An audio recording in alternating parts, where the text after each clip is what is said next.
Welcome to ABC24 This Week, the show you can rely on every Sunday at 9 a.m. and 10:35 p.m. to bring you the real story behind the big stories. And we have a full plate again today. First up, the transition team. Memphis Mayor-elect Paul Young chooses his team to help him form a new administration at City Hall. I'll get my panel's reaction to some of the 85 names chosen to be a part of that team.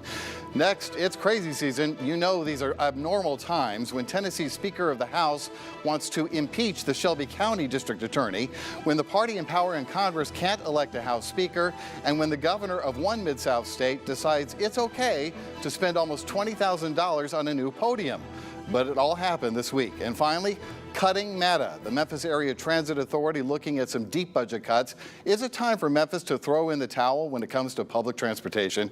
We will get to all of that in a moment, but first let me introduce my panel. Otis Sanford is ABC24's political analyst. Chris Tudor is the former chairman for the Shelby County Republican Party, and Reverend Kenneth Whalum is the pastor of New Olivet Worship Center. And I thank all three of you for being here. All right, let's start with you first, Reverend Whalum, because you were in Israel when the bombs started flying and going off, and the missiles and everything else. Just talk about what your experience was and how you got out of there. Well, I got out by the grace of God. I was there to see my son Kameron performing with Bruno Mars. I got there Monday before last.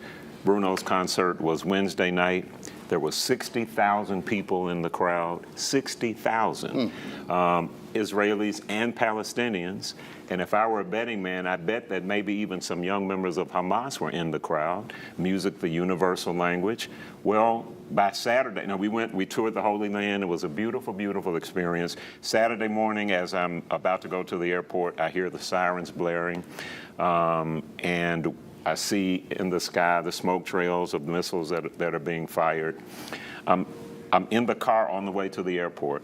My driver shows me on his phone FaceTime video that his wife is sending him right then. Wow. The wife is screaming. The camera is on a white pickup truck that pulls up in front of this man's home.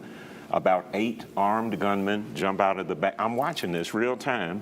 They jump out of the back of the pickup truck. They've got AR-type rifles. They begin to fire in that community, all in front of this man's home in a circular fashion. The man is so calm, he says, "We live under a constant state of threat." Dropped me off at the airport, and the rest is history. God brought me home, though. Well, amen for that. And we take for granted that we don't have to have those kinds of worries every night here in this country.